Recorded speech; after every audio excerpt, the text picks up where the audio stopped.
The following episode of Dad vs. Daughter was made possible by a contribution from Academy Games. Hi everybody, I'm Gunther Eichert with Academy Games, and you are watching Dad vs. Daughter. I hope you guys enjoy your games and have fun playing as a family. Hello and welcome to another episode of Dad vs. Daughter. I'm Tim the Dad. And I'm Chris, another dad. So we are playing 1775 Rebellion. Now this is a war game about the American Revolution. I want to point out, if you watched our unboxing, my copy just says 1775 the American Revolution, and that's how I referred to it. But I had remembered, and when I went out on BGG, that it said 1775 Rebellion. You can see on Chris's, it actually says Rebellion down there in the bottom. Mine is just leaving it off. And Chris, you noticed that on the top of your box, the art on that is basically the same as what we have here. So I don't know if that was kind of how the mix-up happened or not, but I guess I've got an ultra rare copy, so I feel special. There you go. But what we're going to do is Chris and I are actually going to play through the game as a two-player game. We've each played through this before with, I think, all the player counts. Yes. This is my first time playing it as a two-player game, so I'm curious to see how that's going to actually play out because I'm not good at strategy games. You probably already figured that out.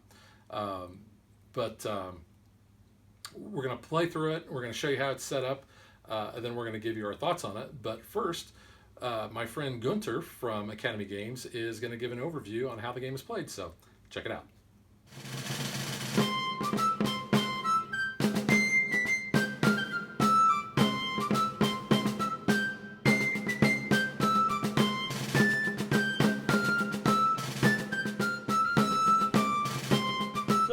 This is another game in that Birth of America series, same system as 1754. So it uses about 95% of the rules, with 5% changes that make it feel new, fresh, with new strategies and ways you have to play to win. So here you have the British and the colonial militias against the Continental Army and the colonial rebels fighting in the American Revolutionary War. And again, it's a fun team game. And what's great about these series of games is that you don't have to learn a whole new system to play this game.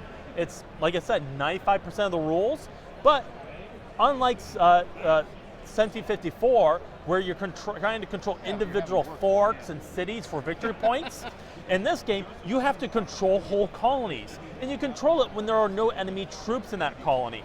So it's a whole different way you have to think. You also only get reinforcements in colonies you control. So control of these colonies is important for winning the game and for reinforcing your troops. It adds a double layer strategy that makes this particular very interesting. I also like to compare these games that games like 1754 have a front to them. The French are in the north, the British are in the south, so it's a very frontal war. But the Revolutionary War was not a frontal war, it was a rebellion. There were pockets of patriot militias popping up all over the place, and there was no consolidated front for the British to face. And so as a player, it has a very different feel where you have little pockets of armies spread all over the map. Where do you try to defend when your enemy is surrounding you everywhere? So yeah, this is a fun, engaging game. Again, that is 2 to 4 players, takes about an hour to play, with a light rules with surprisingly deep strategy. One of the nice things about this series of games is the map helps you a lot with setup. You'll notice that it'll show you the amount of cubes and the color of cubes that you are going to add to each of the different areas. We're also going to start with, the Americans are going to start with 2 control markers on the board, and the British are going to be in control of 3. Now, just based on randomness, Chris has decided that he is going to be the British. How you like that for being random? Very random. And in fact, Chris is actually wearing red today, so that's very appropriate. Of course, Chris is always usually the red meeple when we play. So once we have our initial setup, as you see here, then what we're going to do is we are going to draw a cube out of the bag to determine who gets to place their reinforcements first. And when you're placing reinforcements, you're going to place them in the colonies that you control. So in Chris's case, he could either reinforce in Delaware, Quebec, or Nova Scotia, and I can only reinforce in Connecticut and Rhode Island. So we'll go ahead and we'll draw that first one out of the bag. And we have red. So Chris will be putting 4 of his British regulars.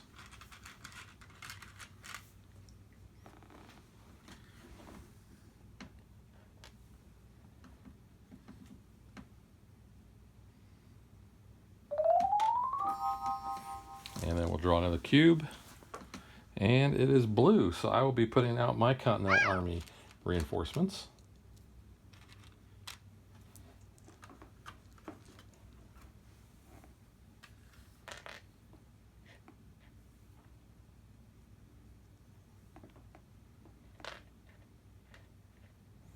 Actually, you know what? Do that.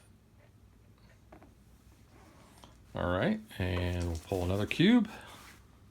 And yellow, so kind of back and forth, pretty even.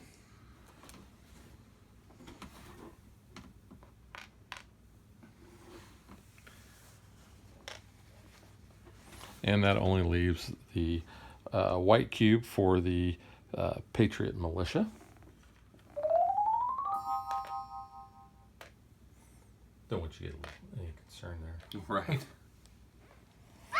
All right, so then I think that's pretty much all of setup.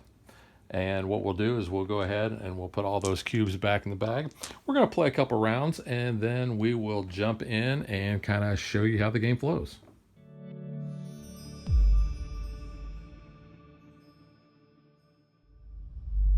We are getting ready to start turn or round 3. And now you can see the board has changed a little bit. The Americans have taken over Massachusetts because the British lost in Boston.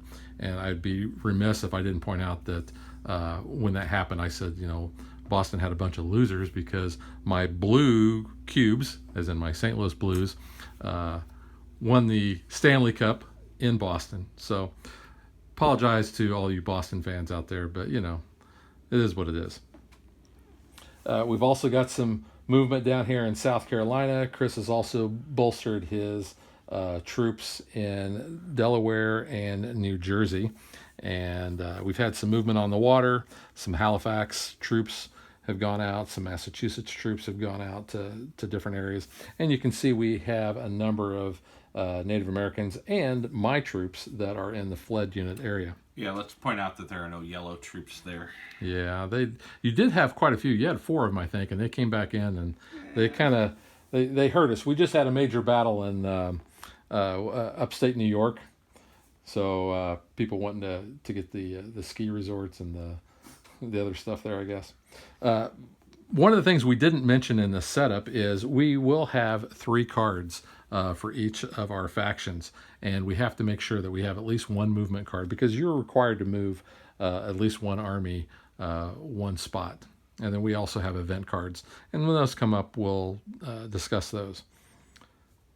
We also do not have any truce cards that have been played because one of the conditions of the end of the game is if one side has played both of their truce cards, because each faction has a truce card, or all 4 truce cards have been played, that'll signal the end of the game. Okay, so at the start of the turn, we will draw a cube out of the magic bag here. And the first one we draw is a white. So that is going to be the Patriot Militia, which will be me. So the first thing I'll do is I'll pick out 4 reinforcements from my supply, and any of the white cubes that I have in the fled units actually come out during the reinforcements as well. And I get to place those in any of the cities in the colonies that I control. So you can see I control 4 now. I control Massachusetts, Connecticut, Rhode Island, and Maine. All of those. Whoops. Here. Well, let's place some there and some here.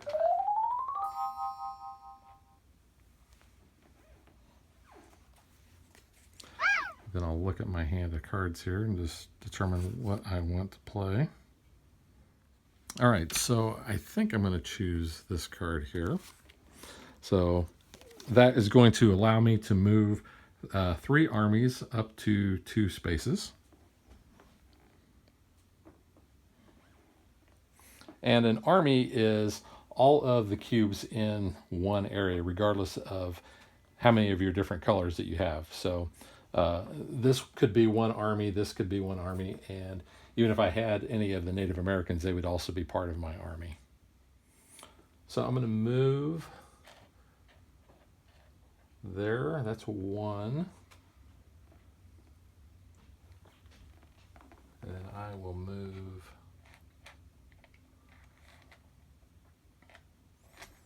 up to 2 spaces. So I go 1, 2.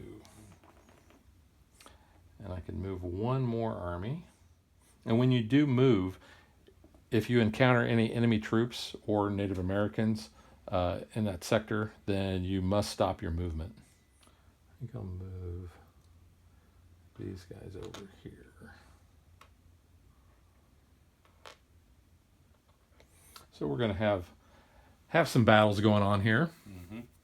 Now, in 1775, the active player actually gets to decide which battle order takes place. So I'll get to choose which ones I want to start with. So let's go ahead and let's just start here in, I guess that would be Long Island. And as a defender, Chris rolls first, and he rolls impeccably. He rolls 2 hits. So I'll I don't just... know if those are on camera or not. Yep, we're totally good. I'll just go ahead and take... I'm just going to lose those 2. And since they are dead, they go back into my supply. Now I am only going to be rolling 2 blue dice for my Continental Army. And 1 runs away, and we do get 1 hit. All right, and we'll take our yellow troop, our loyalist militia. All right, so now we go back and forth. Chris is going to roll his 1 red die. And now, since he rolled a blank, that's what's called a command decision. So he can actually flee to another area that he controls, or he can stay there. I guess technically right there is. You're right, I could. Actually, yeah, let's go ahead and do that then. All right. So Chris will move up to there, and we look, and I still don't own New York because Chris has troops up to the top there. I just now control basically New York City. New York City. All right, so let's resolve our next battle. Let's go over here to New Hampshire. So Chris will be rolling 1 yellow. And hopefully fleeing. Although I don't Oh, lose the... he does hit. So I'll lose 1 of my militia there. And now I will roll 1 of each. And of course I flee. Command decision. I do have a command decision.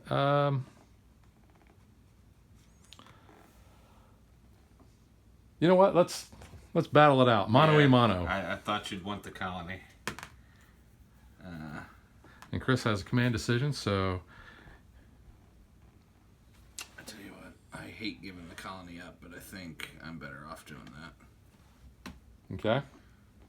So now, since I have control of the colony, I'll get to place 1 of my control markers there. And then we have a final battle over at Quebec City. It's going to look a lot similar. And Chris runs away there. But I do not control Quebec, so no control marker goes there. So that is the end of the Patriot Militia's turn. That card gets discarded, and I'll draw another card into my hand. You can see that's what I have left. And we'll draw another cube out of the bag. And we draw a yellow. Loyalist militia. Alright. So the first thing is we're going to draw our 4 reinforcements. And you'll get the 1 from the fled. Fled unit. And I can put them in colonies that I control, where I have a city. And right now I think I need to reinforce right down here. And in Princetown. a lot of small movement cards. So I tell you what, we're going to go ahead and just finish them up in the same location. So put all 5 in there. All right, and then we're going to play. While I am in no position to play the treaty card, I am going to go ahead and play my treaty card so I can get 4 movements. And that'll be 4 armies moving 1 space. So when you play a truce card, it's just going to go to the side of the board to show that that one of those has been played. Yeah, so I'm going to move this right over here off the side. All right, and then move 3 and 1. That's 1 army. And you don't have to move all of the army out, but whatever you do move is considered 1 army. Correct. Move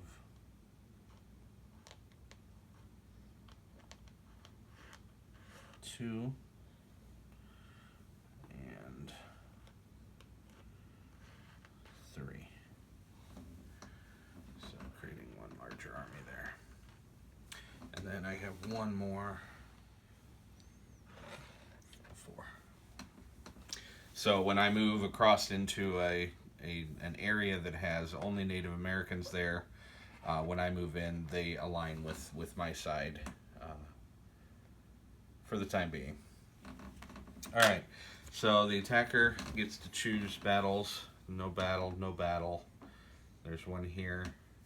Is that the only one that I created? Looks like it. Okay. So All right. defender gets to roll first. So I'm rolling 2 whites and a blue. And I get 1 hit, but my militia are going to run away to fight again.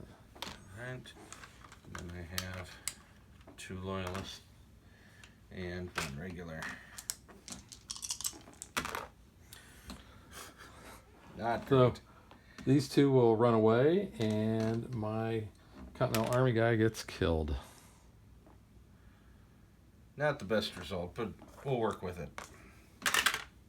All right, that resolves all the battles. We'll pull another die or another cube out, and we get the blue.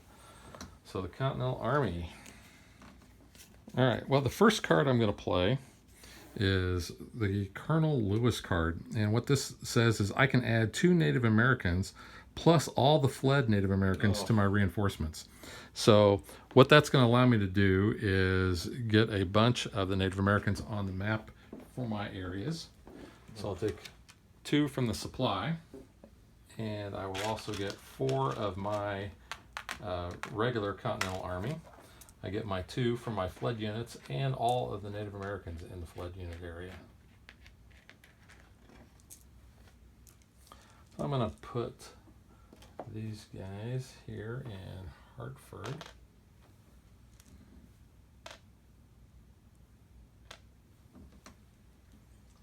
And then I'm going to put these guys in New York City.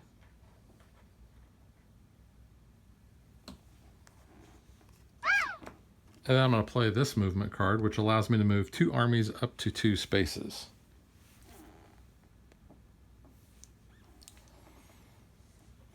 So we're going to go ahead and move these guys up to here.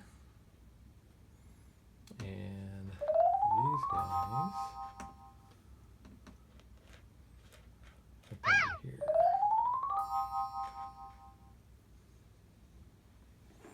All right. So that is all of my movement. Now we will resolve our battle. So I think we'll start right here in downstate New York. Yeah, I think with that command decision, we'll... Now, one of the things that Chris can do if he wants is, because he is adjacent to where he has troops, he can actually move over there to reinforce them. That is true. I had forgotten that I could do that. I think both are losing battles. 2, 4, 6, 7. You know what?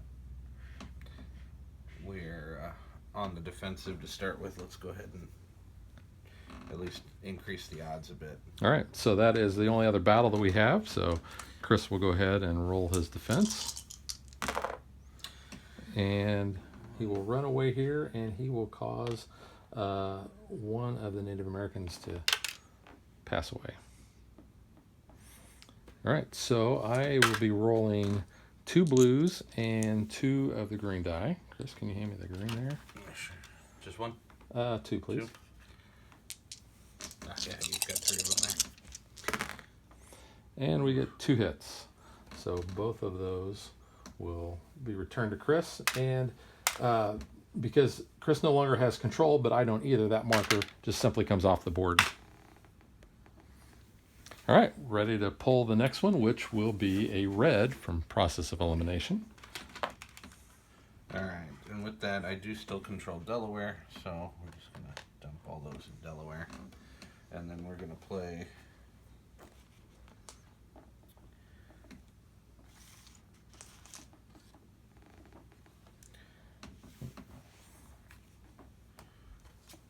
We're going to play our card that allows 2 armies, 2 movement. And so we're going to take back New Jersey. 1 army, 1 movement.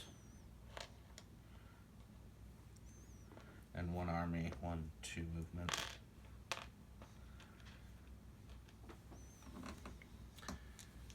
All good? Yeah.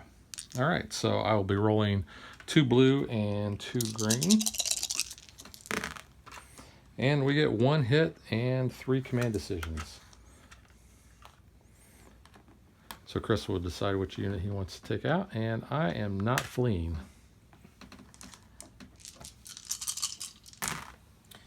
We have 3 hits, 2 command decisions. I'm not moving out. All right, so I'm going to lose 2 and 1. And the reason Tim might do that is because the leaving 1 Native American faction in there allows the Native American die to be rolled. Yeah. So he has more dice. And we get 1 hit. We were 1-hit wonders.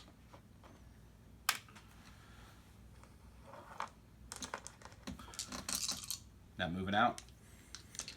2 Um, command decision. know what? We're going to stay. Okay. All right, we have 1 hit. My 2 yellow flee. But we're staying. I will lose the Native American. All right, so I'm not rolling any green dice. I'm still rolling 2 blues. And I get 1 flee and 1 command. You know what? I think I will flee up, or command decision up to there. Okay. And the British get their control marker back there. So that is the end of the turn. We've resolved all the battles. We'll come back and at the end of the game and just let you know who won.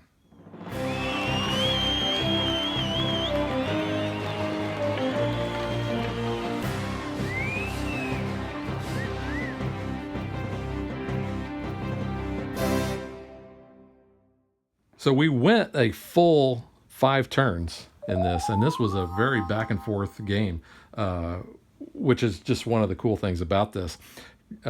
Chris's British forces ended up winning with 1, 2, 3, 4, 5, 6. He had just recaptured Pennsylvania. I had one little militia guy that was up there, and he sends the whole kitchen sink and just wipes him out. And I had 1, 2, 3, 4, 5. So for the most part, you stayed in the middle. I was kind of bottled up over here, and then we were kind of both trying to fight for this little area, I think, to get some guys down south. Yeah, it was hard to gain any traction down there. Since I now control it, I could have started to deploy there and could have swept in, but I just took that, I think, in the 5th round, so I didn't have time to bring anything in over there. But yeah, very, very cool. So now that you have seen the game and you saw that Chris kicked my butt, which I was expecting that anyway, let's get to what we think.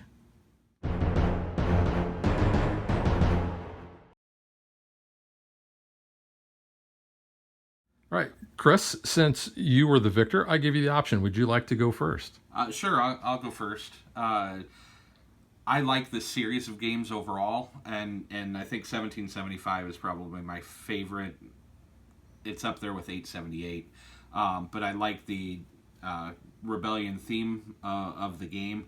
The board is fantastic. Nice large board so you can lay the pieces out and see everything. And I like the simplicity of the mechanics. It's not overly combat intensive. There's a lot of skirmishes that happen, but it's simple dice roll, which I understand people can sometimes push away from because it's the chance of the die. But I think that actually resembles a lot of battle. You get some momentum built, and it can just be as simple as a die roll that changes that momentum. Well, I like that because I am horrible at strategy, and I feel like whenever you include dice in a situation like that, it's a kind of a balancing effect. So I don't feel so bad about playing. Now, Risk is another story because I hate Risk. I was always wiped off the board playing Risk, and dice rolls never seemed to do me any good. But no, I like the dice rolls here with having 3 options. I mean, well, not really options, but 3 outcomes. You're either hitting, you're running away, or you're doing the command decision where you can basically have a formal retreat somewhere. And that's really effective. So in South Carolina in particular, in this last turn, Tim attacked me in Charlestown, and I was able to use a command decision to just move over. So he wasn't able to eliminate me and take over the colony, but yet I knew I was losing the battle, but I was able to stay in the colony and save the colony from his takeover. I agree. I think having those, I like the fled unit as well, because it's true to that time period, right? You had a lot of deserters that happened especially during battle. People got scared, ran away, but you had a constant flow of new recruits coming in, and that the fled units kind of resembles that. I like that quite a bit. Yeah, and the flood units add to with your reinforcements, so that can be a pretty big swing. You're bringing 4 reinforcements in for that faction, but then you get all the guys that are in your flood units, so that does really help out a lot. I really like the addition of the French and the Hessians? The Hessians, sorry. I was going to say Prussians. The French and the Hessians, I think that adds a lot, especially the way that they get deployed. The Hessians come in Halifax on one of the cards. So regardless of whether you control Halifax or not, that's the entry point for it. So it almost gives you the ability to create an additional battle. The French do the same, right? Or do they come in? Yeah, they come in Rhode Island. Okay, so I like that aspect, and then I like the card-driven gameplay as well, where you have a movement card. The truce is on one of the movement cards, so you may be forced to play the truce. And when you're throwing it out there, you're potentially setting up for the end of the game, and you may not want to. Or if you've got a couple movement cards in your hand, then you can kind of delay that action or that activity. So I like that card-driven aspect as well. Yeah, and that can kind of bite you in the butt. I was kind of hurt, and I had a couple times where I only had 1 movement. I could move multiple armies, but I could only move them 1 space. And since I was so bottled up down here, I could not get them out to the fronts in order to try to make a push. Where I was going to try was I was hoping to be able to get up here and knock you out of New York and take New York. But one of the other great aspects with this card-driven mechanic is Chris had a card that allowed him to not only deploy his British regulars here, but also his Hessians. So then that kind of gave him a little bit of a foothold in New York, and also made it so that I wasn't going to be able to come in. Also, since Chris had the last turn, he was able to play his other truce card, so all he had to do was flip, basically either get one of his tokens down or flip one of mine. So, because it was a pretty close game throughout the whole thing. There was definitely an ebb and flow. And I think the turn that we filmed back in round 3, it felt like Tim had a solid victory right there. And I think had you pulled the right card, your truce card, I think that would have ended very differently. And that's one of the things that I like about the game, being able to pull the turn order out of the bag randomly every turn, because, and a lot of people may not like this because that can be a huge swing. If you had the last couple turns, the turn before or the round before, and then you get the next turns, on the next round. Oh, yeah. I mean, that gives you a lot of movement, and the other team can't have any kind of reaction time. But no, all those things I think really makes this game stick out for me as far as a war type game, area control type game, which, like I said, growing up playing Risk and hating it, I actually had an aversion to games like this. And this was actually the first game that I had ever played, I think, that was kind of Risk-like, and it kind of, made me do a 180, and I really enjoyed that. Now let's talk about the components, the artwork, that sort of thing. And I'll go ahead and go first on that. I like the way the map looks. I think it's laid out very nice, like how it's chopped up. I love how they have the startup cube assignments on each of the areas. The only thing I think that would have been neater would be if they had more cities on here, and you alluded to that during the gameplay, because that helps with where your reinforcements are going to come in. But love the artwork on these cards.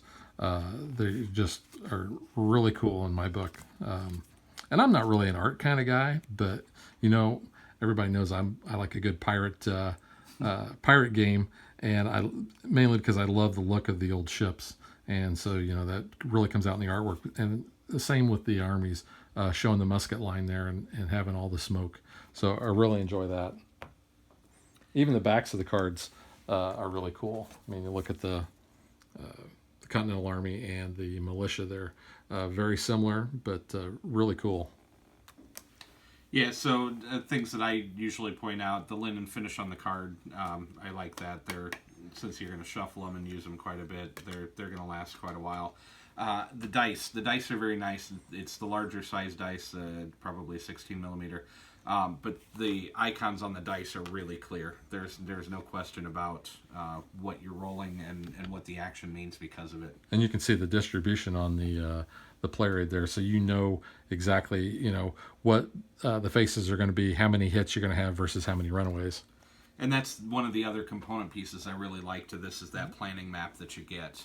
That as this is normally a team-driven 2 versus 2 game, you can pull this up and start to talk strategy and point at different locations on the map where the other team isn't able to see, and it hides that conversation, which I think is a really nice add to the game. Yeah, and when we did 1754, that was one of the things that you had even pointed out, was that game did not come with the planning maps, which would have been maybe a nice addition to have. Right. Because I know when we played, you guys actually took, I think, the rule book, plus you had a picture of the map on your phone, and you were able to do that.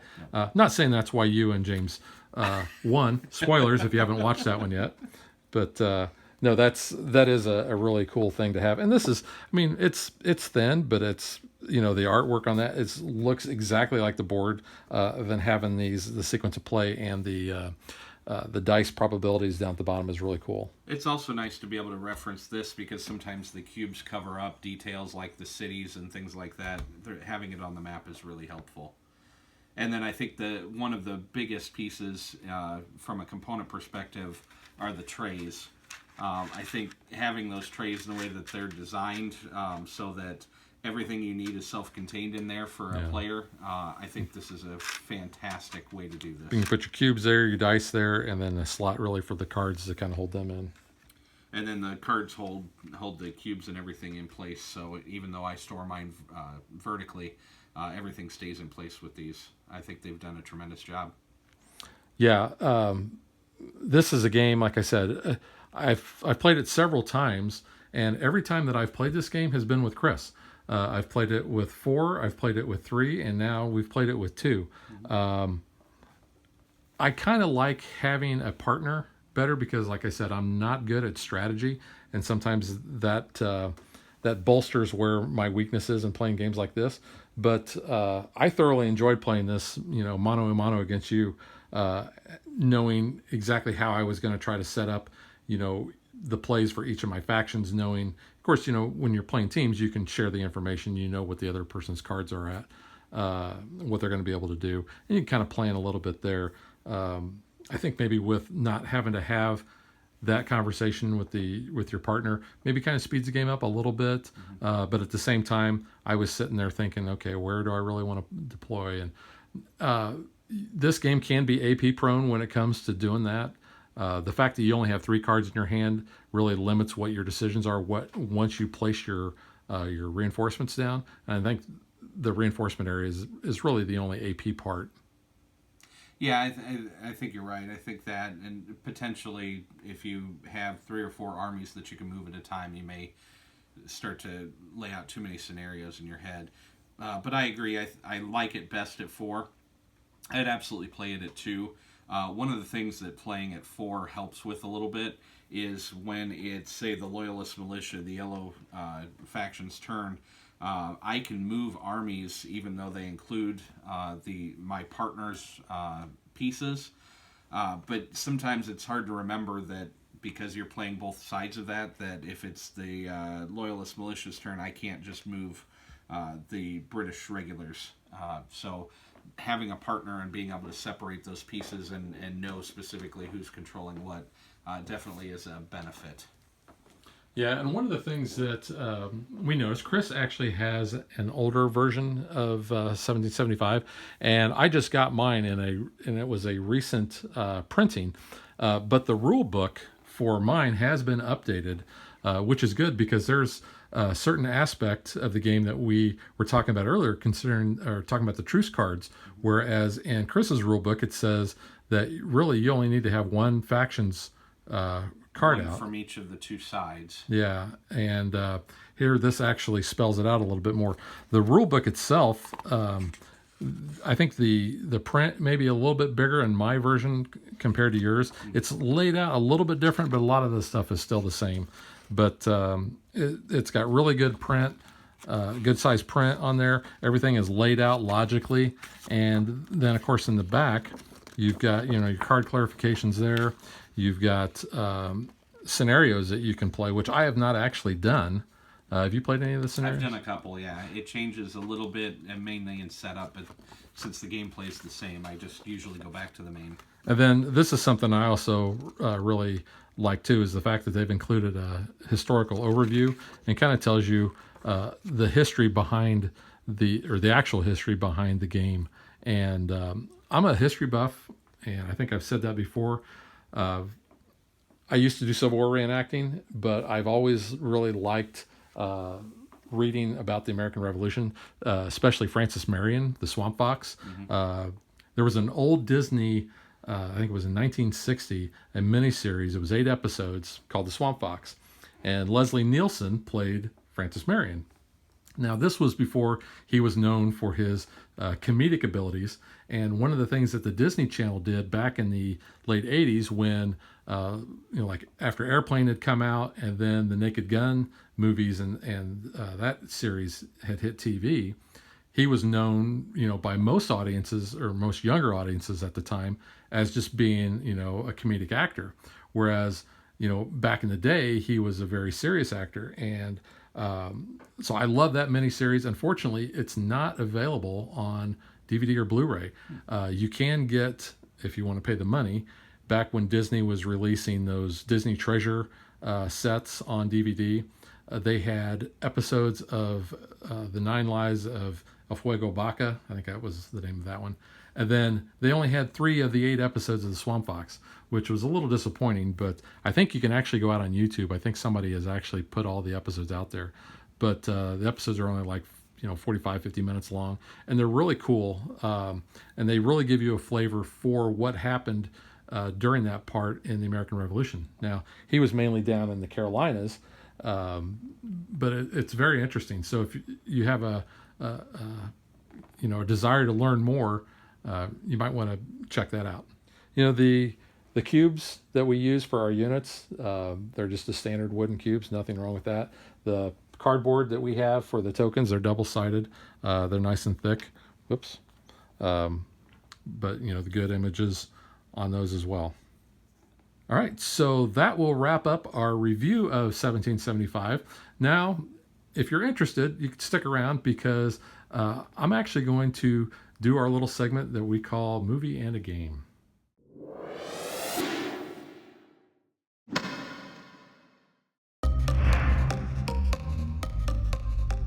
My favorite movie dealing with the American Revolution is The Patriot, that stars Mel Gibson, Heath Ledger, and Jason Isaacs. Now, this movie, the Mel Gibson character is based on real-life Francis Marion to a degree, and I've talked about him earlier, the Swamp Fox. Really enjoy the story that the movie presents. I think the acting is really spot on. The casting, Jason Isaacs, I think, is just awesome as this really bloodthirsty British officer.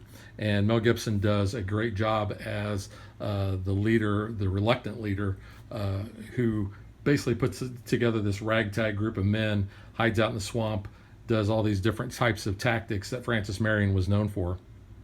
So I really enjoy the movie. Highly recommend that, as well as 1775 Rebellion. So if you're looking for a way to spend your 4th of July, you start off, you play the game 1775, and then get your bucket of popcorn and watch The Patriot.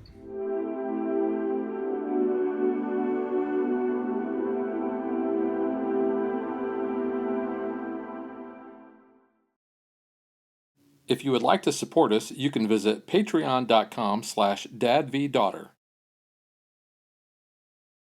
Like and follow us on Facebook to stay current on our show schedule, sneak peeks at future shows, and to interact with us.